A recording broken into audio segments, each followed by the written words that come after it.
Now, first of all, Tevin, where did you grow up? I grew up here in the city of Newburgh. And what was the city like when you grew up in? I'm sorry, I didn't hear you. What was what like? The city that you grew up in, what was it like? Um,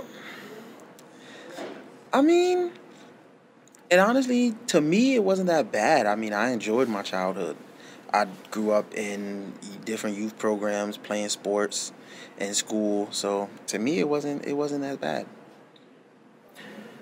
Now, when you talk about, you know, uh, you're growing up in Newburgh, and obviously, in the direction that, maybe too many of the youth who grew up in Newburgh take. I mean, what made the difference for you? What kept you sort of, Um, well, maybe you never were really, never really, but, what, for you, I mean, what made the I mean, for me, well, first off, my mom was very active in my childhood. She was there for everything, school, extracurricular activities. My mom was always there for everything. And second, I would have to say I had some pretty good role models growing up. Okay. And, oh, yeah. And what kind of work do you do? Um, I work with at-risk youth at a juvenile facility. What are some of the underlying issues that you see with the kids that well, that come through the facility where you work? Um, Underlying issues are somewhat the opposite of what I just said. I had supporting parents, people there encouraging them to do things positively. Um, Sometimes just the lack of knowing different programs and things to get involved in, different opportunities. There's an array of things that come into play with the kids and their reasonings for their situations. Now, what made you, what attracted you to 100 Men? What attracted me to 100 Men was um, I heard Mr. Harvey's calling, and it was just an instinct. Like this is pretty much what saved me. What kept me from going down the wrong path was men who had an interest, who were concerned about youth in the city of Newburgh. One in particular, a guy by the name of Derek Walters. I've known Derek since I was probably about 8 or 9 years old, and I grew up in the city of Newburgh Youth Bureau in the peer leadership programs, and I looked up to Derek Walters a lot, and he was like probably one of my biggest role models growing up, and he just always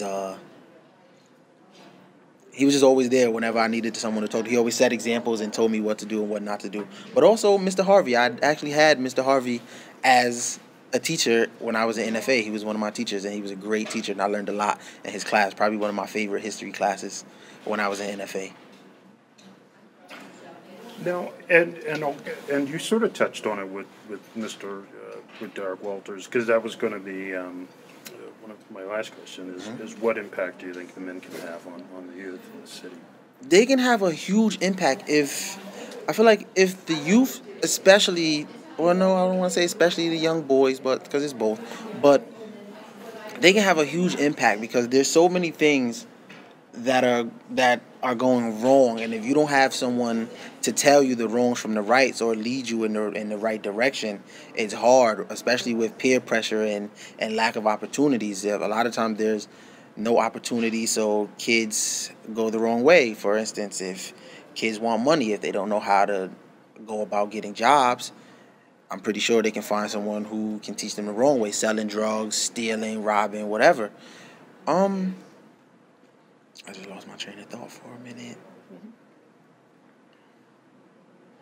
Can you repeat the question? Yeah, just what impact do you think the men can have Oh, I'm on the sorry. youth? Yeah. So, yeah, not only that, but like I said before, just a good role model, just someone to tell you how to do things the right way. There's so many things that go on that are unknown. A lot of these kids, they don't know positive things in the city of Newburgh. They only know negative. They don't have someone to say, hey, this is what you're doing, but you could be doing this.